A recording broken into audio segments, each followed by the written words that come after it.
भैया के शुभ संध्या बा पालागी बा। आपका भाई संदीप कुमार मौर्य की तरफ से जनपद भदोही वाले भैया आओ दिखा। आज ये सबे आप सबके पारंपरिक गीत सुनाई संगीता और मंजेश दिखा। इस सब का गाना आप लोग सुनत जा और देखत जा, अच्छा लगे तो के शेयर करत जा, आगे भेजत जाए ताकि इन्हों सब आपके सबके बीच में ये सब बना रहा है। भैया लोग आपस में अपना पारंपरिक गीत सुनावत जा।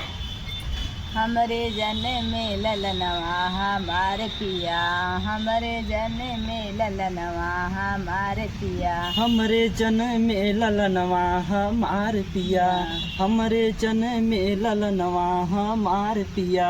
सासू जी आई है पलंग चढ़ी बैठई, सासू जी आई है पलंग चढ़ी बैठई, सासू जी आई है पलंग चढ़ जई है, सासू जी आवई पलंग बैठ जई है।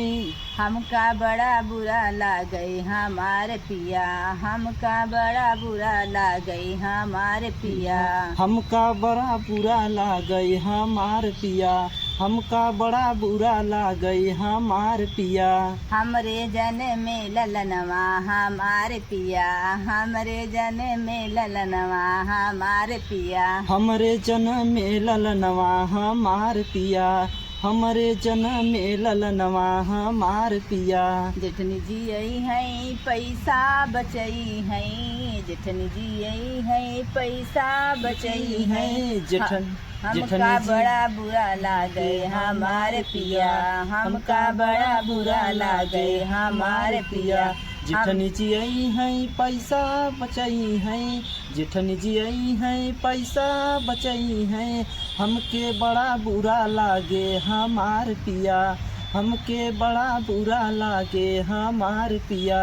हमरे जन में ललनवा हमारे पिया, हमरे जन में ललनवा हमारे पिया, हमरे जन में ललनवा हमार पिया, हमरे जन में ललनवा हमार पिया।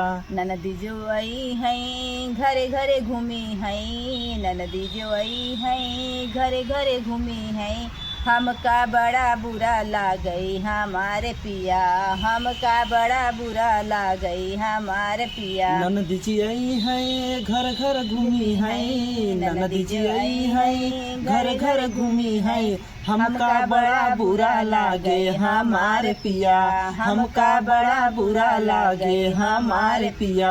हमरे जन में ललनवा हमारे पिया, हमरे जन में ललनवा हमारे पिया, हमरे जन में ललनवा हमारे पिया। भैया देखा ये सब कितना बढ़िया गाना गावत गए दुल्हन ने।